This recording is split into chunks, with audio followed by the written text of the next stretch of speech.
Yeah, y'all read that right. I will never pay off my house. I'll never do it. So if you were one of the persons who actually got a chance to get a refinance or buy a home when the rates were really low, like in the threes and below, I happen to have a 2.75% mortgage on my house, and I'm never paying it off. It is what it is. My kids gonna have to deal with this thing because it just don't make financial sense. Now, I had plenty of conversations, good friends, very intelligent people too. They feel the opposite on that. They feel like going into retirement, you want to have your house paid off, you don't want to have any bills, this, that, and the other, which you can't argue that.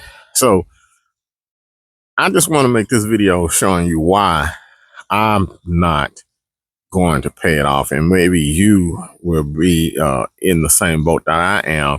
Once you look at the numbers, and you'll realize that, wait a minute, might be in my best interest not to pay this thing off. So in a nutshell, if you have $300,000 left on your mortgage and you have a 2.75% interest rate, your principal and interest is going to be around $1,600 a month. 16, 15, $1,600, depending on where you started off at. So if you do an amortization schedule, it'll tell you how much interest you're paying each year as the loan goes on and on and on and on till the end. That's what the amortization schedule is. So with a 2.75% interest rate, you're not paying that much interest. When I say $1,600, that was actually including the mortgage, principal, interest, and your insurance total. Not taxes, but just that. But the actual payments for the principal and interest is $1,224.72 a month. That's your monthly. So if you look roughly at how much interest you're paying on your loan, year one, 8, 7, 7, 7, 7, 7. All this is the interest that you'll pay each year. So you're paying that much interest. What is that? $8,000. Let's say if you took that $300,000, just invested it. Now, the last few years, the stock market has been doing crazy. I mean, it did 30%. We talk about basic S&P 500. If you was in a growth fund or something like that, you even did more. I think I had one that was like 53% investment growth year over year. Now, I'm just doing standard S&P 500s. Don't even have to be a down investment whiz. It's just simple getting a fund that tracks the S&P 500, and these are the returns. On average 26. There was 30% one year, 25 the next. I just did an average of 26 just to show you the difference.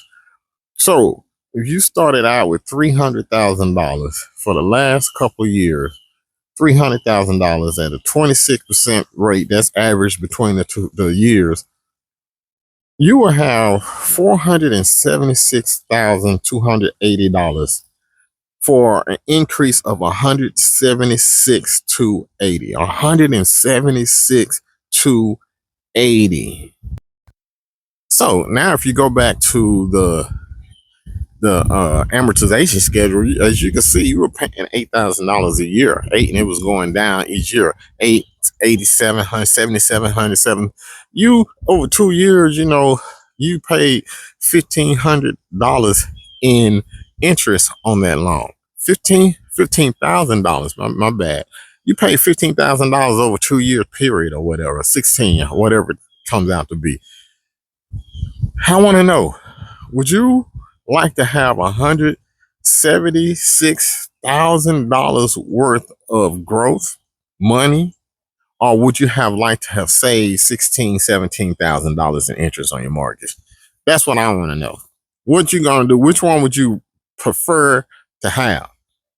That's the deal. And I know you're gonna have people who's gonna come up here, oh, the market could do this, that, and the other, and everything. Look, nobody in the history of anybody has had $300,000 invested in the market in a standard, like the S&P 500 over the next for 30 years, and they ended up with less than $300,000. Nobody. They probably ended up with $5 million. It's always gonna go up. So that's my whole deal why I never pay it off, because I can make so much more money um invested. And if you're worried about, you can always take profits. You can always take profit. You can grow. I could take, after 2 years, you could take that 176 and pay off the house. And if the market goes up again, you could take that and pay off the other half of the house. So it just don't make sense to pay it off, in my opinion, because the interest on your mortgage is so low, it's ridiculous. So that's my whole deal. I'll never pay the damn thing off. You forget it on random numbers, and whatever risk that's associated with, I'm willing to take. Because you're talking about saving $16,000 versus making $175,000. Then that's just what it is. If you can't understand that, it is what it is. Like I said, this is a financial awareness, not financial advice.